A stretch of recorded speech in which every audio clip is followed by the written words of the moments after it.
Buenas tardes. Bueno, muy bien.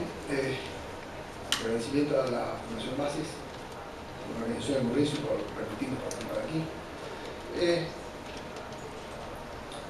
Voy a hacer una presentación que se va a dejar en el formato de la ponencia, porque en rigor de verdad me gustaría desde el principio enfatizar un poco más lo que yo busco, lo más importante de la ponencia, y dejarlo bien aclarado y subrayado. Y voy a aprovechar también para hacer algunas disquisiciones al principio mismo, para reconducir un poco, conducir un poco el sentido de la ponencia, porque admito que el tema puede ser complejo en su pretensión abarcativa. Para ubicarlos un poco en el tema, lo que yo creo es que la moral, que muchas veces ha sido analogada como una suerte de proceso de mercado, y este es el caso del libro de James Otteson, Marketplace of Life, libro que en rigor de verdad trata de aproximar en una misma interpretación, o con una misma interpretación subyacente, las dos obras de Adam Smith, La teoría de los sentimientos morales y La riqueza de las naciones. Dentro de, por supuesto, una perspectiva de orden espontáneo, como es la que tenían los escoceses, que luego retomará muy bien Hayek, ¿verdad? Este señor Otteson, por supuesto, escribiendo respecto a la obra de Smith, se anima a analogar el fenómeno moral, o la moral en su conjunto, o las normas morales, como con un proceso de mercado. Un proceso de mercado del sentido austríaco. Allí en esta posición, lo que yo quiero enfatizar aquí es que, en rigor de verdad, desde mi punto de vista, la moral no es analogable sencillamente a un proceso de mercado, sino que, tal como yo lo veo, la moral es en sí mismo un proceso de mercado. Es un mercado. No es que cuadre hacer una analogía, sino que para mí es un mercado. Un mercado que, por supuesto, ha de tener precios, y esos precios, la moral, son señalados, acaso como la propiedad o la corrección de las conductas. Las normas morales, en el fondo, son ese resultado del proceso de mercado, al que Adam Smith, dicho sea de paso y para ayudarnos, llama socialización. Entonces, el proceso en que la gente socializa, que se interrelaciona, proceso evolutivo y de orden espontáneo, a partir del cual surgen las normas morales, espontáneamente, pudiera entenderse como un mercado. Ahora las aclaraciones entonces. Un mercado en el que se transa ¿qué? Bueno, de verdad, lo que estaríamos intercambiando son sentimientos, comportamientos y juicios de aprobación entre los distintos agentes morales, que somos cada uno de nosotros, en nuestra manera de relacionarnos con los demás. La perspectiva de los escoceses es muy rica en este sentido, porque cada quien busca la aprobación del otro. La mirada de los demás y esa aprobación o esa desaprobación, en el fondo van dando señales a cada jugador de lo que en el fondo se entiende como correcto o apropiado o no. Y eso es lo que Smith, según Otteson, desarrolla en la teoría de los sentimientos morales.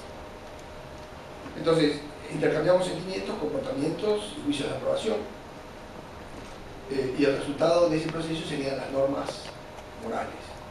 Por supuesto, hay mercados más pequeños y mercados morales más grandes, y los más extensos, los que tienen más cantidad de transacciones, son aquellos que dan por resultado las normas morales de justicia.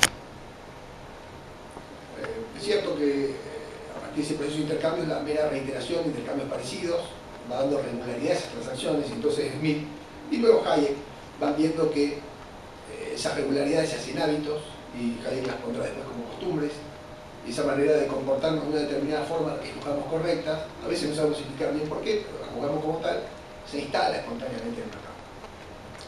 Bueno, de eso en el fondo es de lo que estamos hablando, ¿verdad?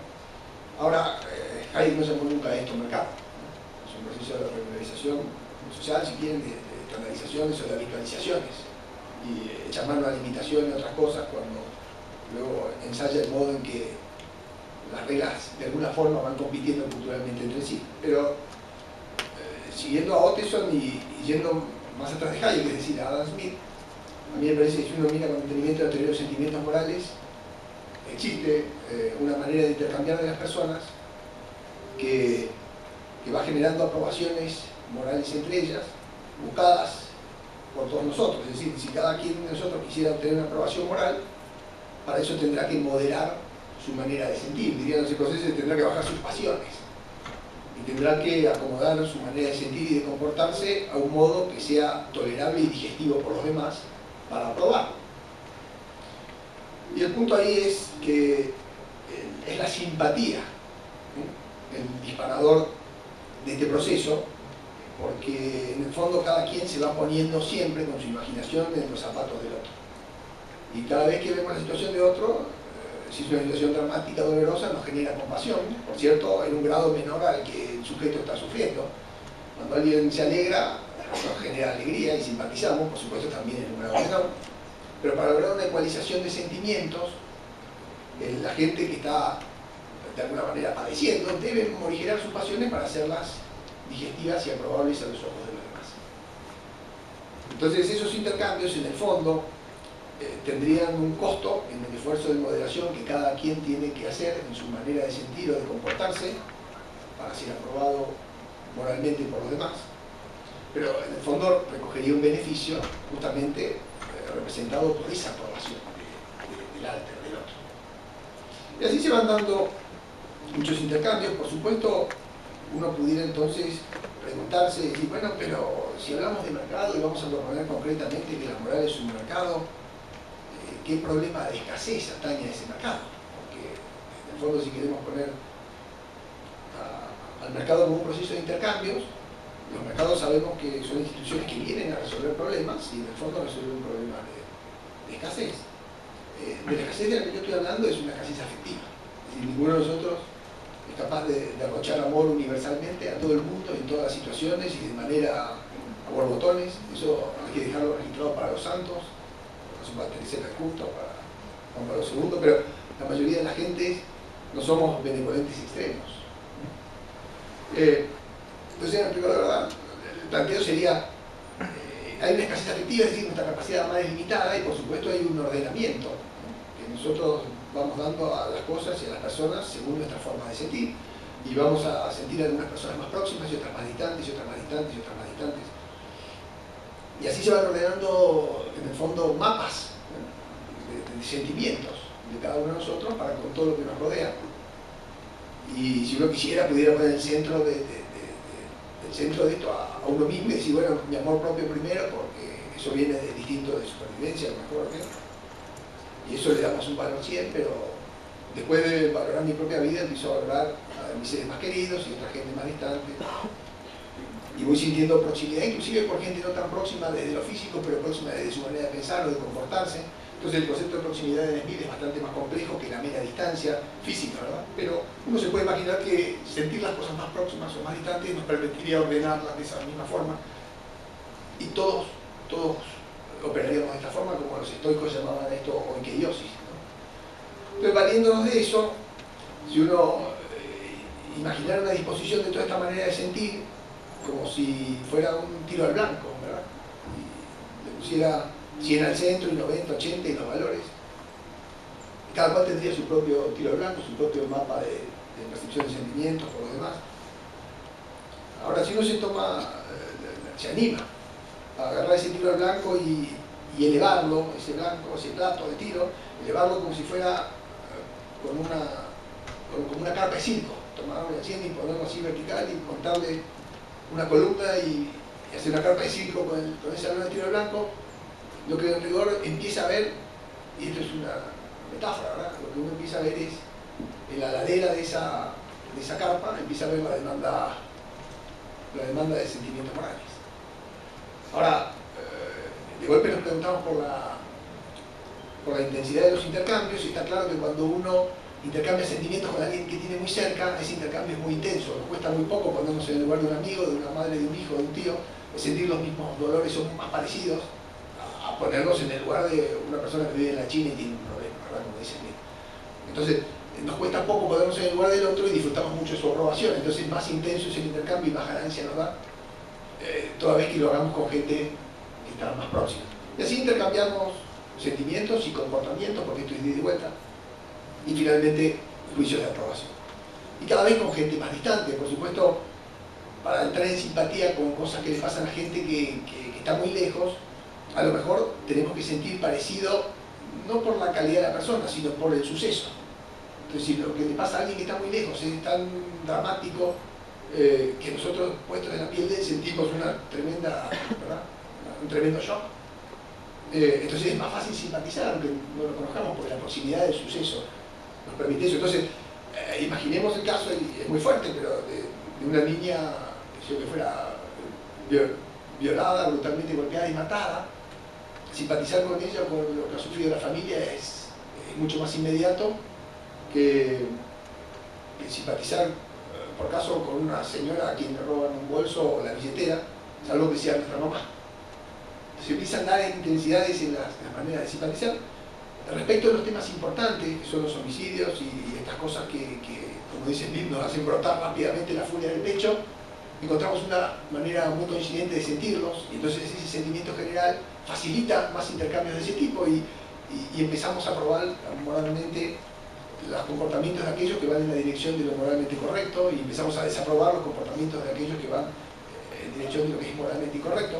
Entonces empiezan a dar un montón de intercambios, al principio de sentimientos y de pasiones que se van moderando, después de comportamientos que se montan a caballo de esas pasiones, y luego los intercambios son ya de juicios de aprobación, que es una cosa que los escoceses llamaban los espejos, ¿verdad? Pero ahora el Facebook es una clara representación del modo escocés. Es decir, cada vez que alguien dice me gusta, me gusta, me gusta, me gusta, está diciendo lo que los escoceses.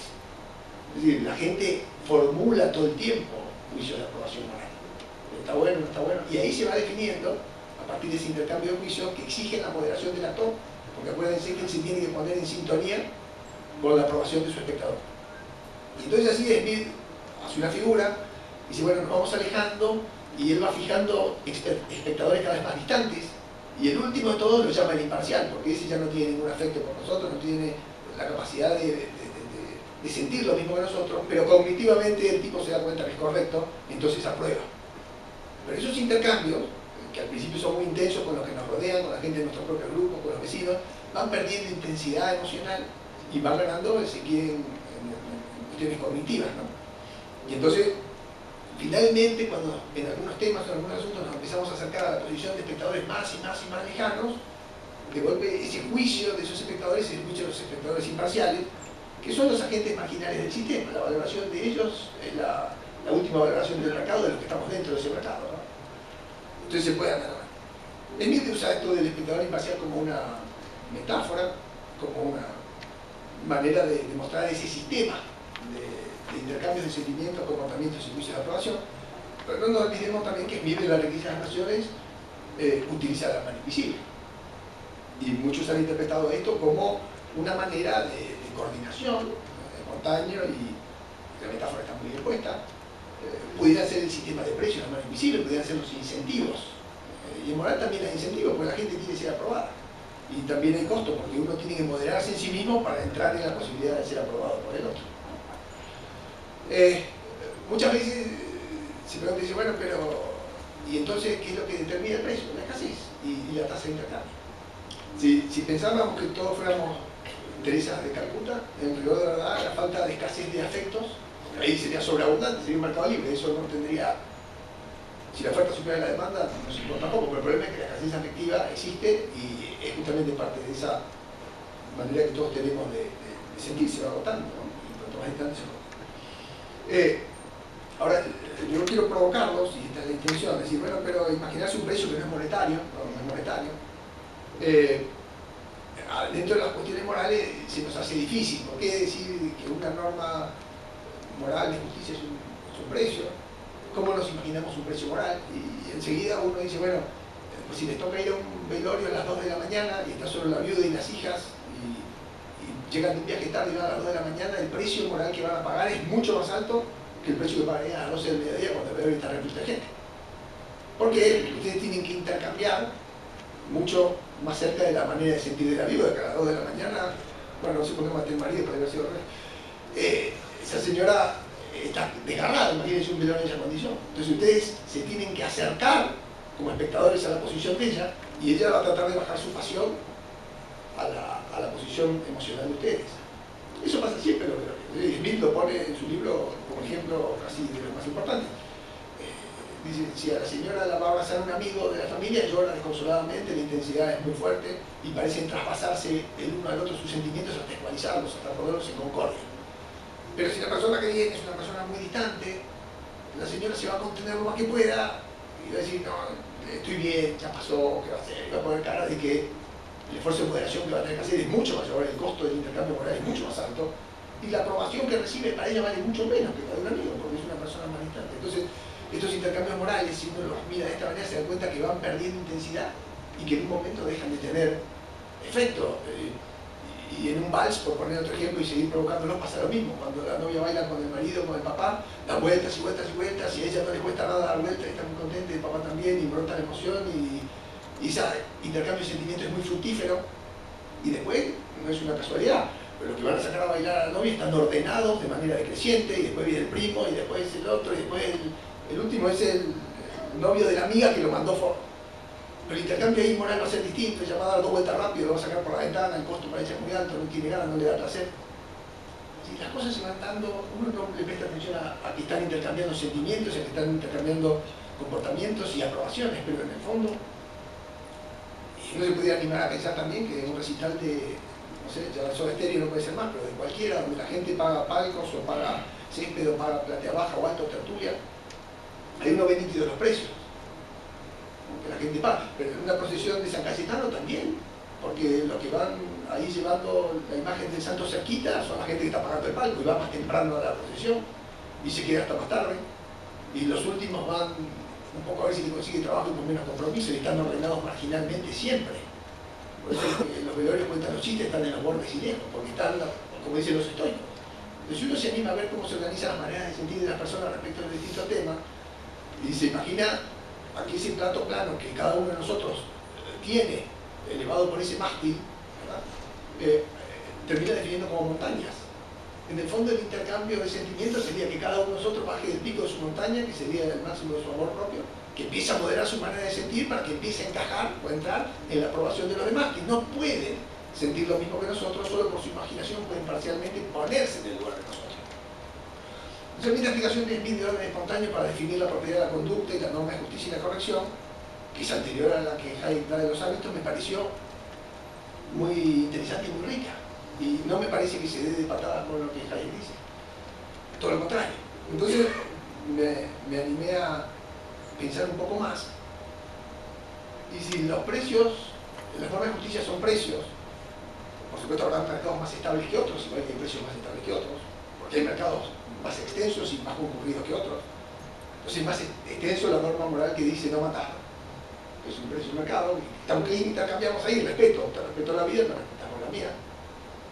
Hay reciprocidad, la reciprocidad de marca, los intercambios de justicia, es una cosa que Smith dice y Vernon Smith también dice.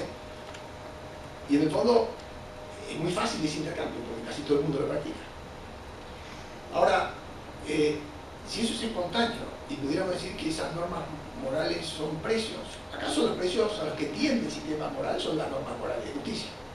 Puede haber otros, sí, claro, la puntualidad es un precio, que es lo que consideramos apropiado de demora, 5 minutos, 10 minutos.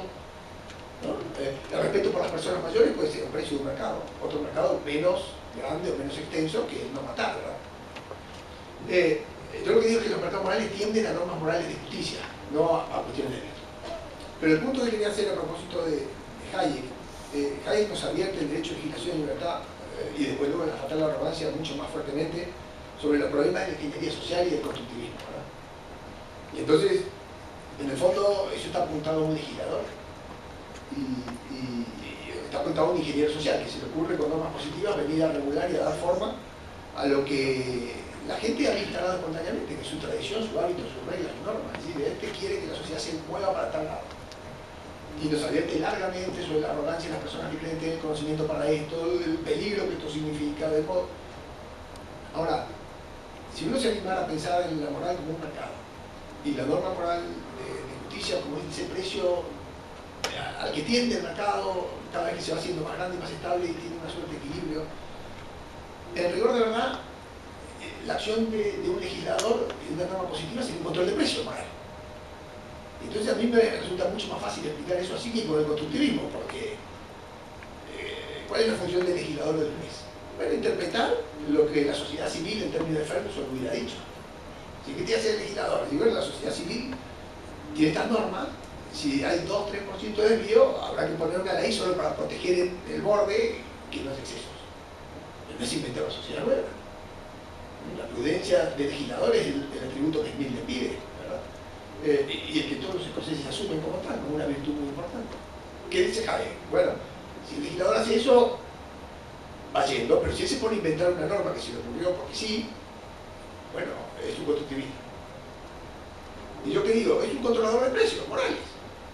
Entonces le voy a dar un ejemplo, porque el mercado moral ¿a dónde nos lleva? Nos lleva a la armonía, nos lleva a la concordia. En libertad la gente se va agrupando con sus amigos primero, con otras personas con las que se relaciona en segundo grado profesional o por vecindad. Con otras personas solo tenemos relaciones de respeto, ya casi sin ningún afecto, pero nos respetamos como personas. Esos son los mercados más extensos, ¿verdad? La tolerancia. Ahora, esos mercados ¿a qué conducen? A la concordia. ¿Y qué están haciendo? Bajando el conflicto. Encontramos reglas que de golpe, al hacer que cada uno modere su actitud para perfeccionar esa regla, al ser aprobado por el otro, estamos haciendo concordia en nuestras materias de sentir, estamos empezando a regularizar una manera que creemos correcta, baja el conflicto y la armonía social aparece espontáneamente. Eso es la tradición escocesa en parte, que confía más en esto que en hombres matándose entre todos, como pensaría Hobbes a lo mejor. Ahora, le voy a dar un ejemplo de por qué pensar el control de precios. Digo, y acá en la Argentina esto es muy fácil de hacer. Si uno tiene deudas en dólares, sabe que corresponde pagarlas en dólares. Si su mamá le prestó dólares para comprarse un auto, sabe que le tiene que devolver dólares. Ahora, si por alguna razón, que aquí en la Argentina muchas veces ha habido oportunidad, ha habido un legislador y dice voy a clasificar las deudas. De golpe, la persona que sabe que moralmente tiene que devolver dólares se da cuenta que le conviene devolver pesos. Por supuesto no lo va a hacer con su mamá, pero sí con gente que esté más distante en su plato de tiro, gente que esté más abajo en su demanda moral. Entonces ahí la ley empieza a interferir y empieza a ser un factor de conflicto. Porque la verdad que a mí me parece que moralmente los dólares, pero creo que me conviene y legalmente puedo pagar en pesos. En tanto que el otro va a decir, no, mirá, convinimos de palabra que te prestaba dólares y me devuelves dólares. Entonces, ¿qué es lo que ocurre? Se genera un conflicto. Y esto mismo es igualmente posible de pensar cuando un juez, por la ley positiva, no hace cumplir la norma moral. ¿Verdad? Entonces, por ejemplo, estamos viendo en la Argentina todo el tiempo gente que no cumple su condena y está tocando música por ahí, o que asesina, tiene salida temporal y vuelve a asesinar, y uno se pregunta, bueno, pero acá hay algo que está fallando, ¿verdad? ¿Cómo el juez no hace cumplir? O esa ley positiva no está en sintonía con la ley moral. Entonces se genera un nuevo conflicto. ¿Cuál es? La gente se va a empezar a defender por mano propia porque no hay sociedades que no tiendan a espontáneamente a buscar sus normas morales de justicia. Pero la norma moral de justicia no es un capricho, según lo que yo trato de contarles o provocarlos a que piensen, es el resultado de un conjunto de interacciones entre las personas, donde se intercambian sentimientos, comportamiento y juicio de aprobación, y la manera repetida de intercambiar muchas veces de esa forma que sentimos y que comportamos y que creemos correcta, finalmente da lo que creemos correcto como norma en ese mercado. Y ese es el precio. El precio acaso más importante, insisto, hay otros precios más pequeños, hay precios de virtud. No puedo extenderme en eso ahora. Lo que sí quisiera subrayar que el mercado, desde mi punto de vista, no tiene la virtud, tiene la justicia. Las cuestiones de la reciprocidad, y si existe cierta tendencia a la reciprocidad, como Vernon Smith dice que Adam Smith dice, pero además como él cree, es razonable que la gente esté dispuesta a intercambiar un montón de cuestiones que tienen que ver con que me respetas, te respeto. Me dejas hablar, te dejo hablar, me escuchas, te escucho, no me robas, no te robo, no me matas, no te mato, me saludas, te saludo. Entonces es mucho más fácil pensar en muchos intercambios de este tipo entre gente que inclusive no está en el primer anillo. Entonces, ¿qué serían las normas de justicia? Bueno, serían las normas imparciales, que de golpe hacen que todos nos adaptemos a la visión de un espectador imparcial, que es el espectador más distante del mercado, de la gente marginal, que termina sin compromiso efectivo con nosotros diciendo eso es lo correcto, eso es lo apropiado, eso es lo que se espera. Pero ese espectador imparcial no es un omnisciente de fuera del sistema. Somos cada uno de nosotros haciendo el rol de espectadores. Y no es un resultado ex ante. es ex post del mercado. Por eso la advertencia del control de precios. Entonces, esta presentación y la idea del intercambio moral, como por ejemplo uno puede imaginarse el intercambio que se da de gratitud por benevolencia, o el intercambio que uno puede imaginarse de magnanimidad por admiración, o el intercambio de respeto por respeto, o el intercambio moral de vindicación por daño, porque es natural que queramos vindicar a quien nos daña moralmente, creemos que corresponde y es justo. Y si uno se anima a mirar las cosas así, y si lo que yo digo es más que una analogía, que es lo que Donteson propone, y pudiéramos ver que la sociedad funcionando libremente y de estos intercambios resulta en sus propias normas morales de justicia, acaso sería más fácil de entender por qué una legislación positiva que es moralmente injusta va a generar más y más conflicto en la sociedad, y por qué el constructivismo que Hayek nos propone es finalmente tan nocivo como él dice, ¿no? Y acaso hay un argumento más para determinar. Bueno, por ahora nada más, muchas gracias.